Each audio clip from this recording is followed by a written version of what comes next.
Okay, I'm here with Congresswoman Lesko. It's such a blessing to be with you, one of the best pro-life leaders that we have in America. Congresswoman, tell me, what does being pro-life mean to you? Well, being pro-life is one of the most important, if not the most important things that we can do here in Congress, and that's to protect the lives of the preborn. I mean, what can be more important than protecting life? Without that, we really don't have anything, do we? No, it's really the fundamental understanding. If we're not respecting life, then what else are we going to get right here? This is a you're in the minority now, pro-life. When I say that, it's not a partisan issue. It's become that maybe in Washington D.C. more than it needs to be, but all over America, people want Congress to protect life. You're in the minority now, but I know you're making plans. You're introducing bills. Tell our audience out there about the hope that we're building in Congress this year. Yeah, it's been really difficult with Republicans in the minority. In fact, Republicans have brought up and asked the Speaker of the House, Pelosi, over 80 times to, at the bare minimum, let's pass a bill that protects the lives of babies that are already born from a botched abortion, and let's give them medical help. And unfortunately, Speaker Pelosi has said no. She doesn't even want to vote on protecting babies that are born. And so it's kind of sad right now in the U.S. Congress, because I don't think there is one of my Democratic colleagues left in Congress that is pro-life, that will vote pro-life.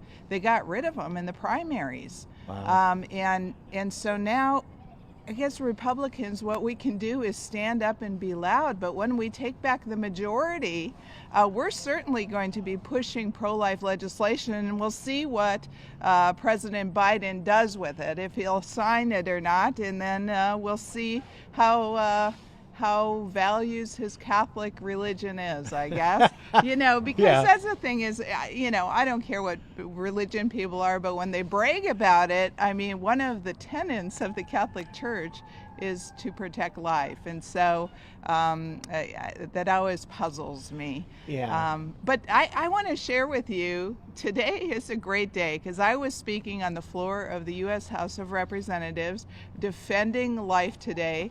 And right before I was going to speak on the floor, I got a call from my daughter. She was going to the hospital and her water broke. Oh, so boy. she is going to be delivering my 5th grandchild sometime soon. And What so a what blessing. a good timing that was. It will be my 2nd granddaughter, and this granddaughter is going to be named Grace. Wow, what an amazing story. So we're with the Congresswoman Lesko with celebrating life with the birth of another granddaughter. And Yes. just what an amazing story. And I got one last question for you. You've been so Sure. generous with your time.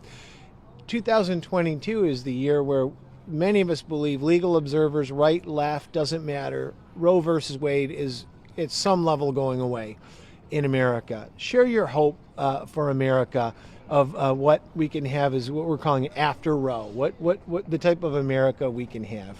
Well, I really am hopeful that the Supreme Court will overturn Roe versus Wade, and it will go back to the states to decide. Now, luckily in Arizona, we have a pro-life state, a pro-life governor, and so hopefully it stays that way. Again, we need to protect life. And I have to admit, I wasn't always pro-life.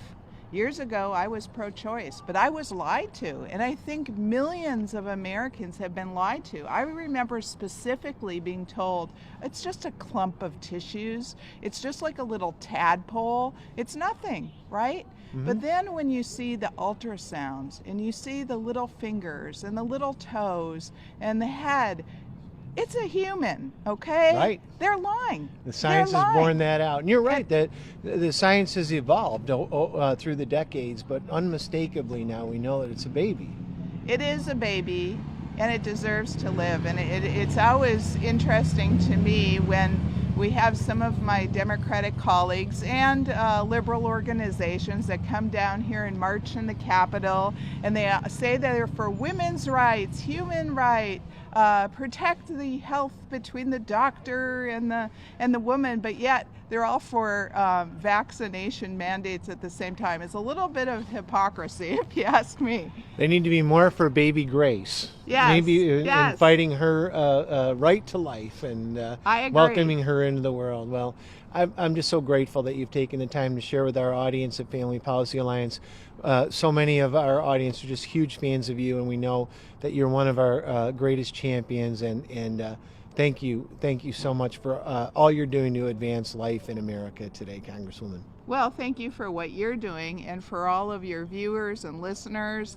God bless you. We're gonna win this. It's taken many years, but this is all in God's time. From your lips to God's ears. Thank you. All right. Thank you, Congresswoman. Thank you.